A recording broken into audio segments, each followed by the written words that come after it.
ท่านผู้ชมที่เคารพเนื่องในโอกาสของวันเกิดประธานไกรสอนพรหมวิหารครบรอบ105 ปี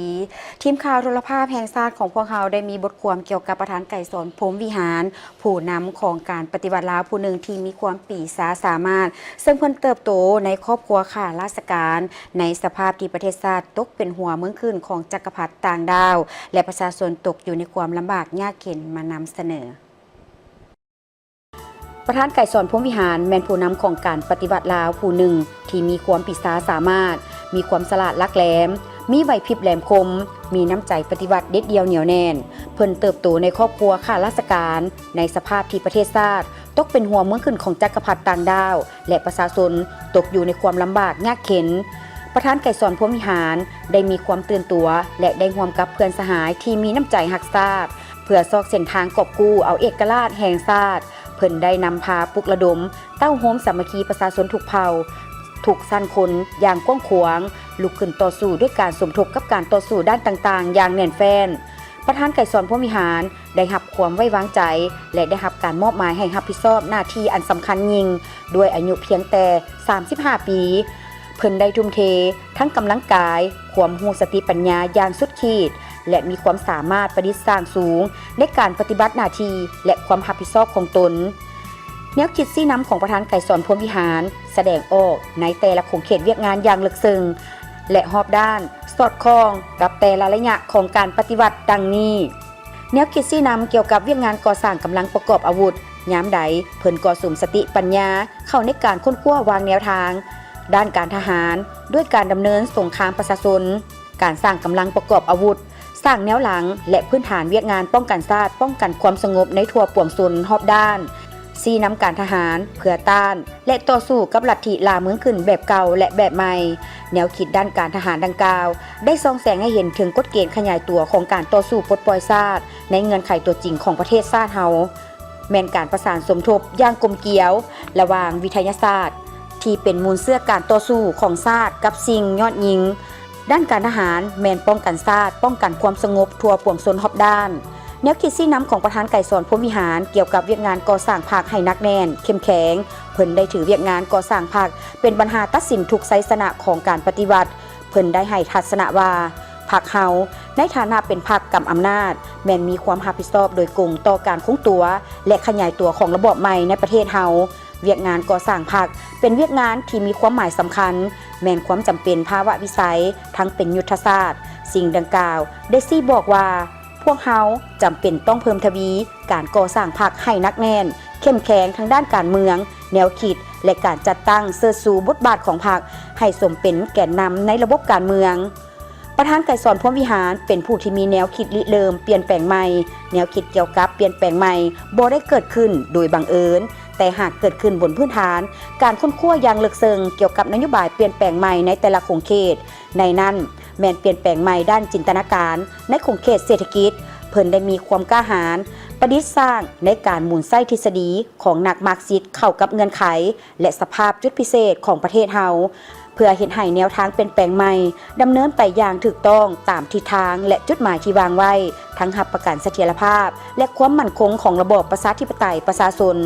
ประธานไกรสอนพรหมวิหารได้กำหนด6หลักการพื้นฐานของการเปลี่ยนแปลงใหม่อยู่ประเทศเฮาประธานไกรสอนพรหมวิหารบ่เพียงแต่เป็นผู้ชี้นำการเปิดกว้างการพัวพันกับต่างประเทศเป็นผู้ที่เคลื่อนไหวด้านการต่างประเทศอย่างเอาการเอางานซึ่งเวลาใดก็เป็นแบบอย่างด้านการกำแน่นหลักการและยุทธศาสตร์ที่วางออกพร้อมกันนั้นก็มีความคล่องแคล่วนิ่มนวลในด้านยุทโธบายเพื่อบรรลุจุดประสงค์เป้าหมายที่วางไว้คุณงามความดีของประธานไกรสอนพรหมวิหารแม่นใหญ่หลวงที่สุดในการนำพาภารกิจต่อสู่ปลดปล่อยชาติปกปักรักษาและสร้างสรรค์พัฒนาประเทศชาติประธานไกรสอนพรหมวิหารได้กลายเป็นตัวแทนรวมยอดแห่งความหักชาติและเป็นสัญลักษณ์แห่งชาติลาววีรชนคนลาวพิละอาหารประธานไกรสอนพรหมวิหารเป็นนักการเมืองที่ฉลาดซองใสเป็นนายทหารที่ปีศาจสามารถเป็นนักทฤษฎีแนวคิดที่ยิ่งใหญ่ของชาติลาวพวกเขาเป็นนักโฆษณา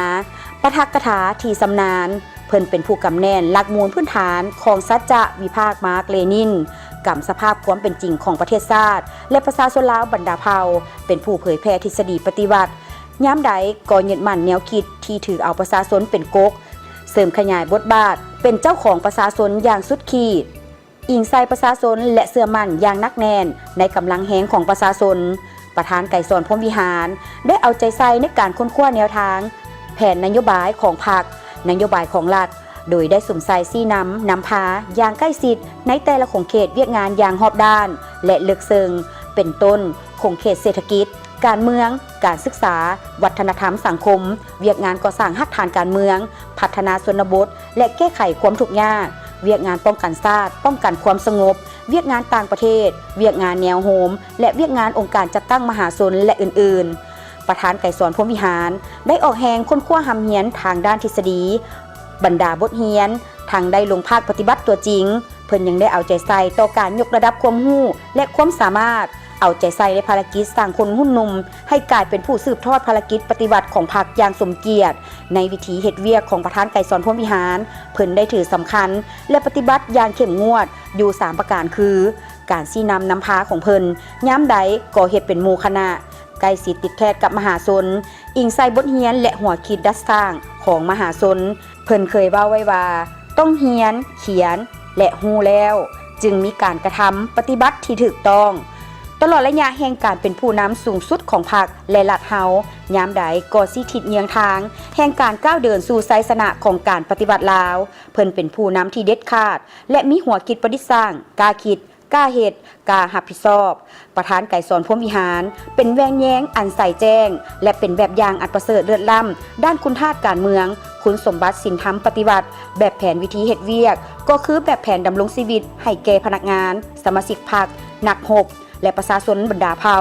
ในทั่วประเทศเพิ่นได้อุทิศชีวิตของตนด้วยความบริสุทธิ์ผุดพองเพื่อผลประโยชน์ของชาติและประชาชนเพื่อเป็นบทเรียนให้ลูกหลานรุ่นต่อไปประธานไก่สอนพรหมวิหารเป็นผู้นำที่เป็นคันทุงแห่งการเต้าโฮมความสามัคคีทั่วปวงชนบรรดาเผ่าเพิ่นได้เป็นแวนแยงในการเต้าโฮมความสามัคคีประชาชนบรรดาเผ่ายามใดก็ถือสำคัญและเอาใจใส่ในการสร้างความสามัคคีหักแพงความไว้เนื้อเชื่อใจและได้รับความนับถือจากมหาชนประธานไก่สอนพรหมวิหารแม่นผู้ที่มีความเด็ดเดี่ยวและแนวคิดปฏิวัติสุดกกสุดตายมีหัวคิดประดิษฐ์สร้างกล้าคิดกล้าทำกล้ารับผิดชอบเป็นต้นแมนการปฏิบัติยุทโธบายเพื่อปฏิบัติยุทธศาสตร์ของการปฏิบัติภายหลังประเทศชาติได้รับการปลดปล่อยอย่างสมบูรณ์ประธานไก่สอนพรหมวิหารก็บ่ได้ลดละต่อการจัดตั้งนำพาเพื่อเฮ็ดให้ภารกิจของการปฏิบัติในระยะใหม่ได้รับผลสำเร็จยิ่งขึ้นนั่นคือภารกิจแห่งการปกปักรักษาและสร้างสรรค์พัฒนาประเทศชาติจากคุณสมบัติอันล้ำเลิศและภารกิจนำพาการปฏิบัติคุณธาตุนักปฏิบัติผู้ดีเด่นคือดังกล่าวนั้นได้เป็นการประกอบส่วนอย่างสำคัญในการสุกยิ้วภารกิจการต่อสู้ในเมื่อก่อนก็คือภารกิจแห่งการปกปักรักษาและสร้างสรรค์พัฒนาประเทศชาติเฮาในปัจจุบันนี้ให้มีความก้าวหน้ายิ่งขึ้นภารกิจอันสูงส่งของประธานไก่สอนพรหมวิหารยามใดก็เป็นแสงสว่างแห่งการก้าวเดินและเป็นแบบอย่างที่ดีให้แก่ประชาชนลาวบรรดาเผ่าเป็นทวนไฟที่บ่มีวันดับมอดและเป็นดวงใจของประชาชนลาวบรรดาเผ่าตลอดไป